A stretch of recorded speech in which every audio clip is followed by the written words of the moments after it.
আসসালামু আলাইকুম। আমার প্রিয় বন্ধুরা, সবাই কেমন আছেন? আশা করি ভালো আছেন। আজকে আমি কথা বলবো বাংলাদেশের প্রশিক্ষণ বিমান ইয়াক 113 নিয়ে। যদিও এটা যুদ্ধ বিমান না, তারপরও হালকা বোম মিসাইল এটাতে অ্যাড করা যায়। চলুন আমরা এখন জানব কী কী মিসাইল এই বিমানে অ্যাড করা যায়। প্রথমে বলবো K-13 নিয়ে।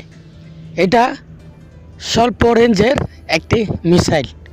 এই মিসাইল 13 কিলোমিটার সর্বোচ্চ আঘাত হানতে সক্ষম।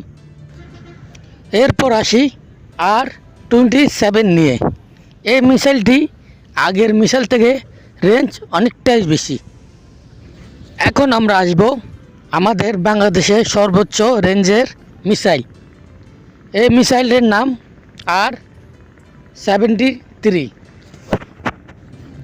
এই মিসাইলের সর্বোচ্চ রেঞ্জ 80 কিলোমিটার।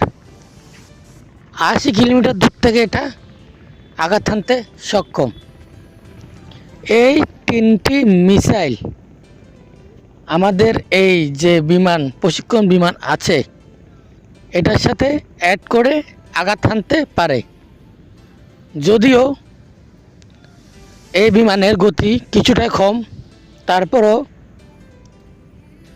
এটা দিয়ে আমরা যুদ্ধক্ষেত্রে অনেক বড় সাফল্য অর্জন করতে পারবো। এই বিমানের কিছু ঘাটতি আছে। প্রথম হচ্ছে, এটা 2009 সালে একবার কক্সবাজারে ক্র্যাশ করেছিল। দ্বিতীয়বার 2024 সালে চট্টগ্রামে ক্র্যাশ করেছিল। যদিও এটা বিভিন্ন মিসাইল দিয়ে আঘাত হানতে সক্ষম, তারপরও যুদ্ধক্ষেত্রে এটা কতটুকু কার্যকরী হবে সেটা সময় বলে দেবে।